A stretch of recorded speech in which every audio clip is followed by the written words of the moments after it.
के दोबारा जन्म लेने के बाद उसने सबसे पहला काम किया, अपनी छोटी बहन जेसिका को जोरदार थप्पड़ मारा और फिर अपने बड़े भाई को लात मार दी। तभी उसके पिता गुस्से में आने ही वाले थे कि एलिस ने साफ कह दिया कि अब वह लिन परिवार से सारे रिश्ते तोड़ना चाहती है। इतना कहकर उसने शान से शन परिवार को छोड़ दिया। पिछली जिंदगी में एलिस शन परिवार की गोद ली हुई बेटी थी। शुरुआत में उसके पालक माँ बाप उसे बहुत प्यार करते थे, लेकिन जैसे ही उन्हें उनकी असली बेटी जेसिका मिल गई, सब कुछ बदल गया। उसके पालक पिता ने तो सिर्फ जेसिका की बातें सुनकर ही एलिस से सारे रिश्ते तोड़ दिए और उसे घर से निकाल दिया। बेचारी एलिस सड़कों पर भटकती रही और आखिरकार एक कार एक्सीडेंट में उसकी मौत हो गई। लेकिन भगवान ने एलिस को दूसरी जिंदगी दी। वह उसी दिन पर वापस लौटी जिस दिन जेसिका ने उसे फंसाया था। इस बार एलिस को अपने पालक परिवार का असली चेहरा साफ दिख चुका था, इसलिए उसने बिना देर किए रिश्ते तोड़ दिए और अपने असली पिता को ढूंढने निकल पड़ी। पिछली जिंदगी में उसे पता चला था कि उसका असली पिता कोई और नहीं बल्कि बेंजामिन है, दुनिया का सबसे अमीर आदमी। लेकिन तब तक एलिस सब कुछ खो चुकी थी और उसने कभी उसे ढूंढने की कोशिश ही नहीं की। बेंजामिन की बिल्डिंग के बाहर एलिस ने देखा कि कोई शख्स उससे रहम की भीख मांग रहा था, लेकिन बेंजामिन ने उसे बाहर फेंकवा दिया। एलिस ने हिम्मत करके बेंजामिन को रोका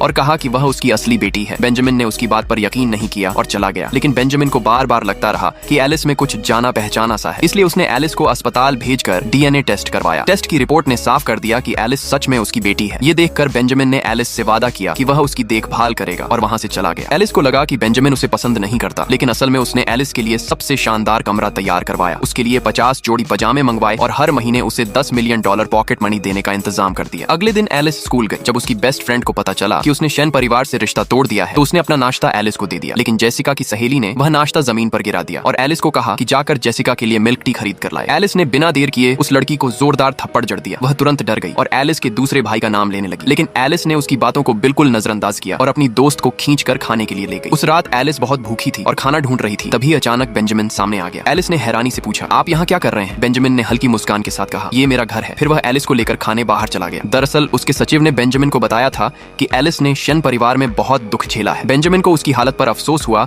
और उसने उसकी कमी पूरी करने की ठानी। इसलिए बेंजामिन उसे शहर के सबसे लग्जरी रेस्तरां में ले गया और कहा, जो चाहे ऑर्डर करो। लेकिन एलिस ने सिर्फ सबसे सस्ता खाना मंगवाया। यह देखकर बेंजामिन और भी दुखी हो गया। तभी उसके पालक पिता और भाई वहां आ पहुंचे। अब सवाल यह है कि बेंजामिन और एलिस के सामने अचानक आए उसके पालक पिता और भाई आगे क्या करेंगे? जानने के लिए पार्ट 2 जरूर देखना और चैनल को सब्सक्राइब कर लो और कमेंट में लिखो, एलिस की ताकत मैं